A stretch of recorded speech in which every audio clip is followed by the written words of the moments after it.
12 midnight para Cinderella Beauty. Maayong gabi ka na number 8. Maayong gabi.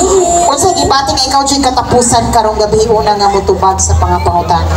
Of course, ginervyos ko, pero the show must go on. You need to face the crowd with a great smile. That's all.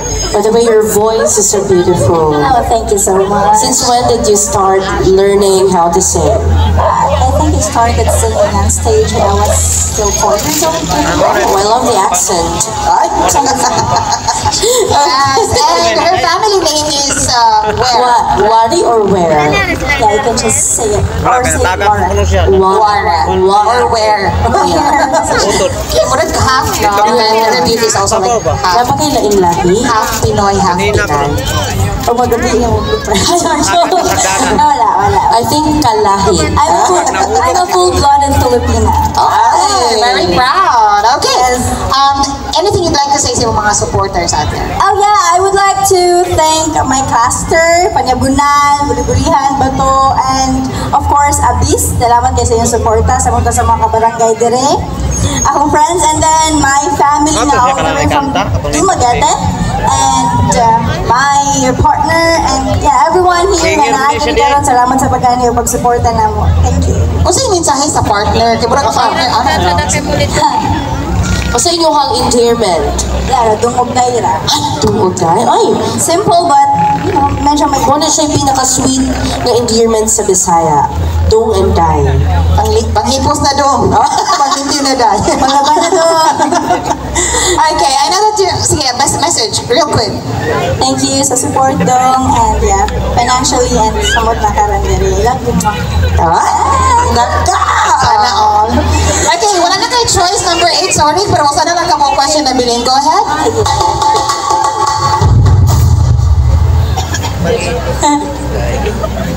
Okay, ako di ay ikaw.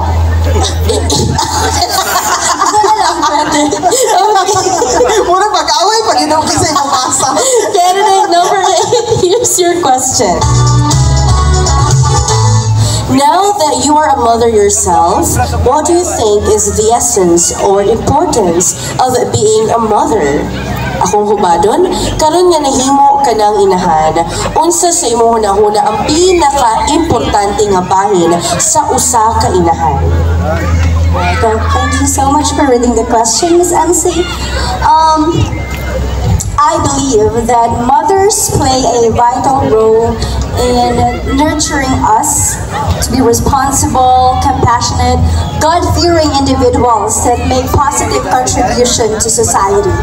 And that's why I'm here tonight, standing in front of you because of my mother. She believes in me, and she sacrificed everything just to give me all the love and support I needed. And now that I am a mother myself, I embrace motherhood with so much pride and gratitude because I am now part in shaping a better world. Thank you. Wow! Once again, ladies and gentlemen, candidate number 8. It seems like I wanna hear more. Namin ka ayong paminawon. Bitin kaya. Diba? Okay, now, if you agree with me, nga nindot kayo silang